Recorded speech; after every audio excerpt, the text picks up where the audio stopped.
Some books don't survive because they're entertaining. They survive because they keep describing reality with the same cold accuracy. No matter how many centuries pass, no matter how modern the world pretends to be, no matter how much technology changes the surface. Because the deeper mechanics never change, incentives remain incentives, pressure remains pressure, human nature remains human nature, and conflict, whether it's open warfare or quiet competition, always punishes the same mistakes. There's a way certain men read a book like The Art of War and immediately feel something familiar in it. Not excitement, not drama, but recognition. Because they've always known that most people lose long before the fight begins. Not because they are outmatched in raw strength, but because they are sloppy with their attention, impulsive with their energy, emotional with their decisions, and addicted to proving something they can't even name. The unnamed way is quieter than that, and it doesn't need to call itself anything because it's simply a posture. The posture of the man who treats life like terrain, who doesn't waste movement, who doesn't burn energy on fights that don't pay, who doesn't confuse ego with strategy, who doesn't call busyness progress, and who understands that discipline is not an aesthetic, it's protection. Most people wake up ready to react, ready to answer, ready to defend, ready to explain, ready to chase the first thing that feels urgent, and then they wonder why their life feels like a series of fires they didn't choose.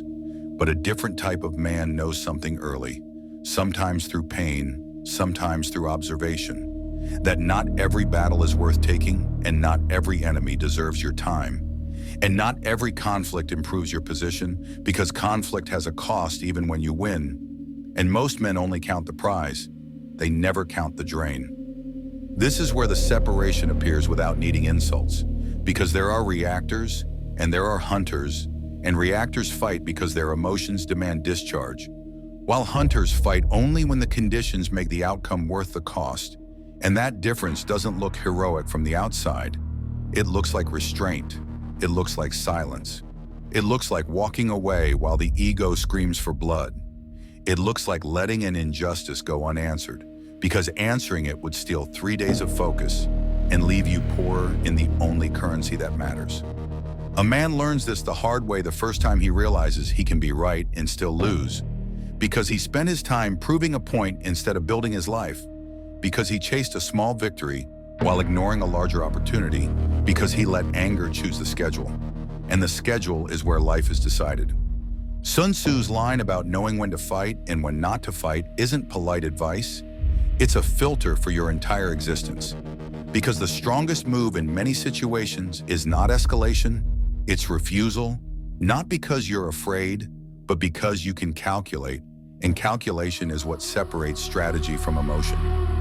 This same clarity shows up again in the principle of concentration, because when an enemy strengthens one side, another side weakens, and when resources are spread everywhere, weakness appears everywhere. And a lot of modern men live like that without admitting it. They diversify too early, they chase 5 goals at once, they try to become excellent in 10 directions simultaneously, and then they wonder why they feel mediocre, why nothing compounds, why the results never arrive, why they're always busy and never dangerous. A focused man is dangerous, not because he talks about focus, but because focus creates depth, and depth creates leverage, and leverage changes outcomes. And this applies to work, to business, to training, to relationships, to reputation, to skill, to any domain where being pretty good is indistinguishable from being forgettable. The hunter doesn't attack strength head-on just to prove courage. He attacks what is weak, not in a predatory sense, but in a strategic one. Because time is limited, energy is limited, and the cleanest advantage is often found where no one else wants to look, where others are lazy, where others are undisciplined, where others refuse repetition, where others avoid the boring work that builds a quiet monopoly. This is why certain men become the go-to person in a room without ever announcing it, because they noticed an undefended gap and occupied it, because they chose a lane and became reliable inside it, because they attacked what was weak in the environment instead of trying to out-muscle experts who already own the strongholds. And then there's the line most men skip over until life teaches it with interest.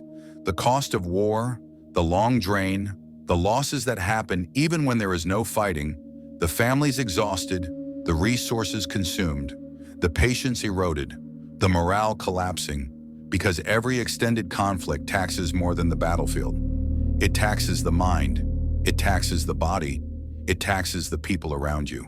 It taxes your ability to think clearly, and a man who doesn't calculate cost is always shocked when victory feels empty. This is the same reason some men build a new venture and then act surprised that it consumes their weekends, changes their sleep, strains their relationships, and forces them into discomfort they never pictured when they were daydreaming because they saw the highlight reel and ignored the supply chain of pain required to fund it. A calm man doesn't romanticize war, he respects it. And that respect makes him prepare, makes him measure alliances carefully, makes him skeptical of friends who haven't revealed their incentives, makes him slow to trust, not from paranoia, but from accuracy, because allies can become liabilities when you don't understand what they want, and what they want decides what they'll do when pressure arrives. Knowing the enemy and knowing yourself is another sentence that sounds obvious until it's applied, because most men know neither. They don't know what they actually do under pressure. They don't know their real triggers. They don't know where they get sloppy. They don't know where they become arrogant. They don't know where they start negotiating with comfort. And if you don't know yourself, you can't build a defense. You can't build reliability. You can't build a strategy that holds. And signs are everywhere. Not mystical signs, not universe messages, just data, just indicators, just small realities that tell a story. The kind of story disciplined men listen to while emotional men ignore. Because the disciplined man isn't offended by feedback. He uses it. He doesn't treat signals as insults. He treats them as information. Read the signs and you see where energy leaks, where attention breaks, where systems fail, where patterns repeat. And the man who can read signs becomes harder to surprise, because surprise only works on people who refuse to look.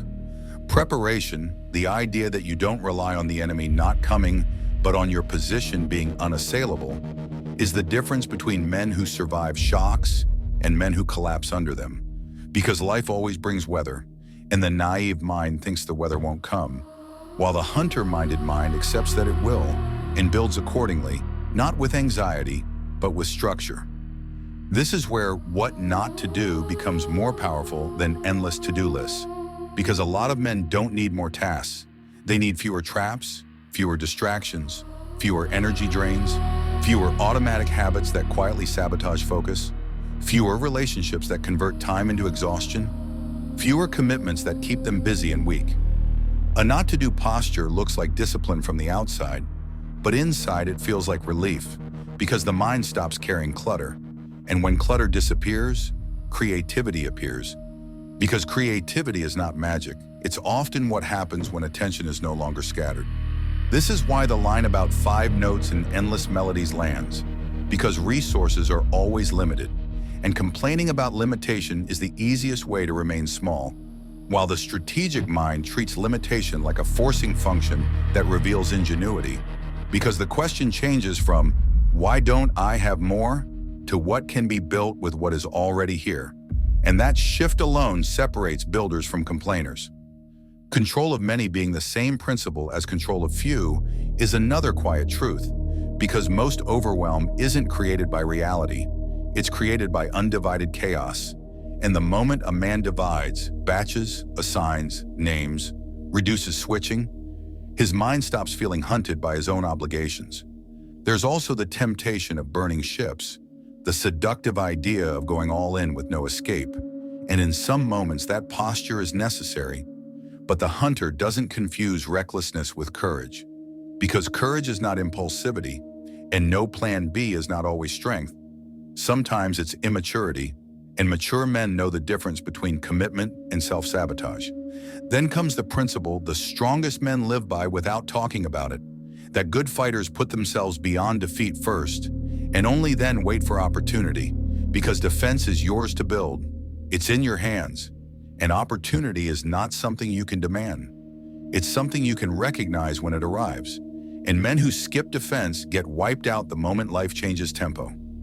Language, too, becomes part of strategy because men who can speak to different levels, different audiences, different incentives, move through organizations and rooms with less friction, not because they're fake, but because they can translate, because they understand that not everyone values the same information, and wasting words is a form of weakness. Planning, the habit of making many calculations before the fight, becomes the dividing line between men who feel life slipping and men who feel life stacking. Because planning isn't control, it's orientation, and a man without orientation is easily baited into whatever looks urgent. And then there's the highest form of victory, breaking resistance without fighting, which in modern life looks like positioning, leverage, differentiation, the kind of move that makes you hard to compete with, because competing in the blood-red ocean is what desperate men do when they don't know how to create space. Removing enemies from your path, the simple idea that marching is easy when the enemy is not there, is a principle many men refuse to apply because it forces honesty, it forces the admission that the enemy isn't always a person. Sometimes it's a device, a habit, a room, a temptation placed deliberately in reach, a door left open for weakness to walk through when the day gets long. Timing, the idea that spirit is keenest in the morning, is not motivational content, it's operational reality, because energy depletes, willpower depletes, attention depletes, and the men who win consistently learn to place their hardest work where their mind is sharpest, not where it's most convenient. Leadership, the balance of humanity and iron discipline, is also a mirror, because softness without authority creates spoiled children, and authority without humanity creates resentment, and the rare leader holds both, not as a performance, but as an internal standard that makes people trust him and also respect the boundaries. Secrecy is another uncomfortable truth, because a secret shared stops being a secret the moment it leaves your mouth, and the hunter-minded man doesn't announce his moves early, not because he's paranoid, but because he understands that noise invites interference, that early disclosure invites opinion, that opinion invites doubt, and doubt erodes execution. And deception, the final principle, is the one people misread as being fake. But a more precise reading is simply this: never reveal your full posture before you need to. Never show your hand to satisfy someone's curiosity. Never let your plans become public property, because public plans become targets. And the cleanest strategy is often the one that arrives before people even realized a move was possible. All of this becomes more than history when it becomes identity, and that's the mirror in the center, because the real war isn't always outside, it's inside. It's between impulse and calculation, between ego and outcome, between urgency and timing, between reaction and posture. And the man who wins is the man who can hold his frame when the moment tries to steal it. The hunter mentality inside this book is not aggression, it's selectivity, it's patience, it's cost awareness, it's silence, it's focus, it's the willingness to let small victories go in order to win larger ones. And the Stoic layer beneath it is the refusal to be dragged by emotion, the decision to treat the mind like a fortress and not a public park. If this hits, comment, Hunter. Hit like if it feels like you, not the version you perform, but the real one that's tired of wasting energy on fights that don't pay. And if you want more of this kind of calm, strategic, stoic framing applied to modern work, business, and daily life, subscribe, because the noise never stops, and some men quietly stop letting noise decide their moves.